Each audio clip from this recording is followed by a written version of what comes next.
اچھا جی، آج کا ٹاپک ہے جی سی پیک، اور سی پیک کے پرسپیکٹیو میں آپ کو بتا دوں فیز 2 میں ہمیں کیا چیلنجز آئے اور کیا پراسپیکٹس سے فیز 2 سے، وہ تو ایک لانگ ڈبیٹ ہے۔ لیکن پہلے ذرا میں آپ کو، جن اسٹوڈنٹس کو پتہ نہیں ہے کہ سی پیک سے ریلیٹڈ فیزز کتنے تھے، میں آپ کو بتا دوں۔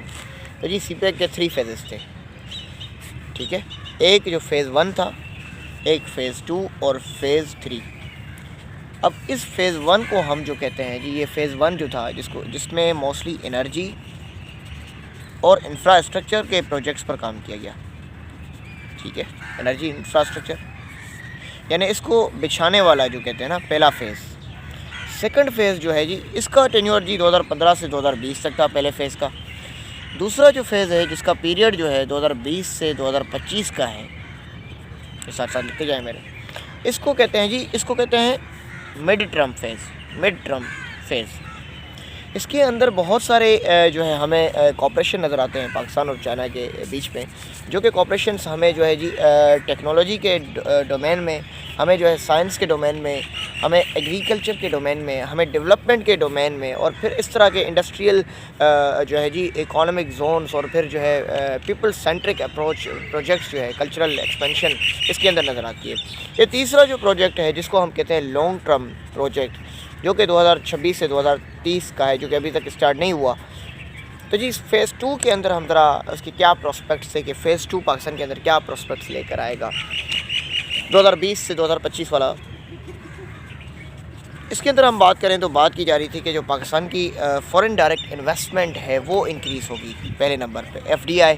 دوسرے نمبر پر یہ بات کی جا رہی تھی کہ جب یہ انڈسٹریز اور special economic zones build up ہو جائیں گے تو اس کے بعد جو پاکستان کی جو سمجھے کہ ایکسپورٹ پروڈکٹس ہیں اور ایکسپورٹ مارکیٹ ہے وہ انہانس کر جائے گی، ٹھیک ہے۔ تو بینیفٹ سیکنڈ ایکسپورٹ کے پرسپیکٹیو میں تھا۔ دین جی تھرڈ تھا جی ٹیکنالوجی ٹرانسفر، کے چین سے جو ہے جی ایگریکلچر سیکٹر کے اندر اور انڈسٹریل سیکٹر کے اندر جو ہے ہمیں چائنا سے جو ہے پاکستان کی طرف ٹیکنالوجی ٹرانسفر کی جائے گی، ماڈرنائزیشن کا ایک پرسپیکٹیو سمجھا جا رہا تھا۔ نمبر 4 پہ اس کے اندر جو ہے نیو انفراسٹرکچرس، یعنی جو ہے businesses, cooperation sectors, new infrastructure, جیسے کہ آئی ٹی کی بات کر دی جائے، اور اس کے بعد پھر ٹریڈ فیسیلیٹیشن، اور پھر جو ہے ریئلائزنگ امپلائمنٹ پرسپیکٹ، یعنی امپلائمنٹ جنریشن پر بھی اس کا پرسپیکٹیو تھا کہ یہ کام کیا جائے۔ پھر فورین ایکسچینج ارننگس جو ہے اس کو بھی انکریز کیا جائے۔ تو ویورز دیکھیں کہ اس کے اندر ہم ذرا بات کرتے ہیں کہ اس کے اندر جو ہے اکانومک زونز تھے کتنے۔ بیسیکلی اس کے اندر اسپیشل اکانومک زون جی جن کو EEZ کہتے ہیں، یہ 9 تھے اس کے اندر جو ہے۔ اب یہ کیا تھا بیسیکلی اسپیشل اکانومک زون میں، جو انویسٹرز سے آل اوور دا ورلڈ سے وہ انوائٹ کیے جاتے تھے تاکہ وہ اپنی انڈسٹریز کو پاکستان میں لگائیں، اور جیسے کہ پاکستان کا ایکسپورٹ انکریز ہو اور وہ انویسٹرز کو بھی بینیفیشل ہو۔ تو اس کے اندر جو ہے 9 اسپیشل اکانومک زون سے، جن کو ہم رشکائی بھی کہتے ہیں، رشکائی اکانومک زون ہو گیا، دھابے جی اکانومک زون ہو گیا، یہ بڑے تھے جی۔ اس کے بعد بوسٹن انڈسٹریل زون ہو گیا، پھر جو ہے جی علامہ اقبال انڈسٹریل سٹی ہو گیا، اور پھر جو ہے جی Islamabad capital territory model industrial zone ہو گیا، اور اس کے ساتھ ساتھ جی ہمیں Mirpur industrial zone, Azad Kashmir industrial zone, Mohmand marble city, اور جو ہے جی بی کے اندر اسپیشل اکانومک زون۔ تو یہ 9 جو ہے وہ ایریاز سے جس کے اندر جو ہے وہ بات کی جا رہی تھی۔ اب ذرا یہ اگر ہم بات کریں دوسرا اس کا پرسپیکٹیو کیا تھا، پہلے تو اسپیشل اکانومک زونز کی ڈیولپمنٹ، اور یہ کی جا رہی کہ بھائی یہ اسپیشل اکانومک زونز مور دین 3 لاکھ جابس پاکستان میں کریٹ کریں گے، ٹھیک ہے۔ اور اس کے ساتھ ساتھ یہ جو بات کی جا رہی تھی کہ 400 بلین تک ہماری جو ٹریڈ ہے وہ انکریز ہو سکتی ہے، 400 بلین تک، اور اس کے ساتھ ساتھ پھر جو ہے ڈیولپمنٹ اور نیو انڈسٹریز جیسے کہ آٹو موبائلز، ٹھیک ہے، اور اس کے ساتھ ساتھ جی ویلیو ایڈڈ ٹیکسٹائل پروڈکٹس کے اندر، اور پھر جو ہے کیمیکلس اور کنسٹرکشن مٹیریل پیکیجنگ، یہ نیو انڈسٹریز جو دنیا کو اٹریکٹ کرتی ہیں ورلڈ کو، وہ انکریز ہو جاتی ہے۔ لیکن اسپیشل اکانومک زون اس کے ساتھ ساتھ پاکستان کی انڈسٹریل پروڈکٹیوٹی کو بھی نیو میتھڈولوجیز کے تھرو، انڈیویڈول لیبر اسکلس پروموشن کو بھی پروموٹ کرتا، ٹھیک ہے۔ پھر رورل اربن جو ہے وہ جو کنیکٹیوٹی ہے وہ بھی ایک سمجھو اپارچونیٹی کریٹ کرتی ہے، جو ہے وہ اکانومک اسٹیٹس کو پاورٹی ایلیویشن میں بھی ہیلپ کرتا۔ اور دین جی سیکنڈ اس کا پرسپیکٹیو ہم دیکھ لیں تو جی ٹرانسپورٹیشن ہے۔ اب ٹرانسپورٹیشن کے اندر جو بڑا پروجیکٹ تھا جس کو ML1 مین لائن 1 کہا جاتا تھا، یہ مین لائن 1 بیسیکلی جو ہے وہ اگر بات کریں 9 اسپیشل اکانومک زون کو میں سے 3 جو اسپیشل اکانومک زون کو تو ان کو کنیکٹ کر رہی تھی گراؤنڈ لیول پر، جن میں راشقائی، دھابے جی اور میں نے فیصل آباد کی بات کی۔ تو ML1 بیسیکلی ریہیبلیشن تھا، اپگریڈیشن تھا. یہ پوری ہماری جو 1872 کلومیٹر کی جو یہ ریلوے ٹریک ہے کراچی سے پشاور کی، اس کو انہانس کرنا تھا. جب یہ انہانس ہو جاتی تو ہماری جو ٹریڈ فیسیلیٹیشن ہے وہ انکریز ہو جاتی، یعنی آپ کی جو پروڈکٹ سپلائی اینڈ چین جو سیٹ اپ ہے پورا وہ انکریز ہو جاتا.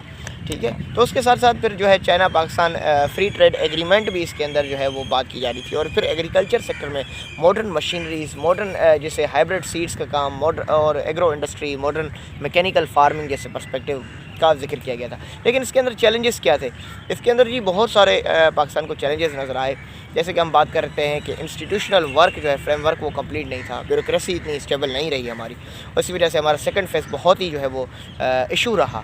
اس کے بعد پولیٹیکل اسٹیبلٹی بھی جو ہے دنیا میں اگر بات کی جائے تو پاکستان کی پولیٹیکل اسٹیبلٹی لیول جو ہے وہ بالکل ہی ڈکلائن پر ہے. تو پولیٹیکل انسٹیبلٹی بھی میگا رول پلے کرتی ہے اس کے سینس میں. اور پھر انڈیپینڈنٹ لیگل سسٹم نہیں ہے، مطلب ہمارے کو ملٹیپل سجیشنس لینی پڑتی ہیں. اور پھر جو ہے fund allocation, provision of utilities, وہ بھی ایک بڑا میجر چیلنج ہے. اس کے ساتھ ساتھ پھر کرپشن اور سیکورٹی ایشوز جو ہے، اور پھر جو لوگوں کے بیچ ٹریڈ، یہ دیکھیں ڈیٹ ٹریپ جو امریکن سینٹرک، ویسٹ سینٹرک اس کو کرتا ہے کہ یہ جو ہے پاکستان کو لانگ ٹرم قرضے میں پھنسا دینے والی ایک اسکیم ہے، کوئی پراسپیکٹیو نہیں ہے، بلکہ چائنا اپنے انٹرسٹ کو سیکیور کر رہا ہے. تو اس طرح کی نیگیٹو ہم نے دیکھا کہ اویئرنیس بھی لوگوں تک پہنچی.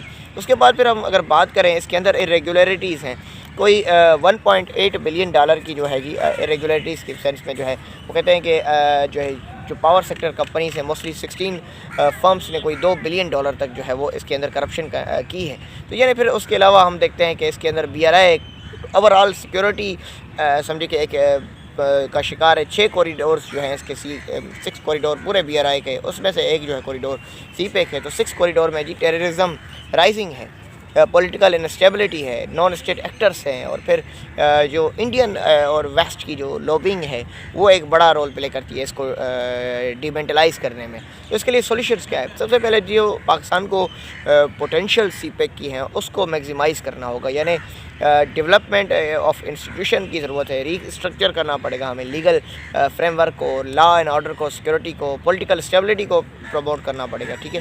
اور ڈیموکریسی کو اسٹرینتھن کرنا پڑے گا. اس کے بعد development of local roads and transport system اس کو بہتر کرنا پڑے گا. یہ CPEC ایجنڈا کے اندر ہونے چاہیے. ہیومن کیپٹل اور ایجوکیشن اور ٹیکنیکل ایجوکیشن اور اسٹرانگ میڈیا نیریٹیوز اسٹرانگ کرنے پڑیں گے تاکہ آپ جو ہے لوگوں تک اویئرنیس پہنچے. It is not a debt trade, it's a cooperation in both countries benefit. اس کے بعد ویلیو ایڈیشن پاکستان کے انڈسٹریل سیکٹر کے اندر ضرورت ہے. تو this was all about CPEC and I hope so we will go with next.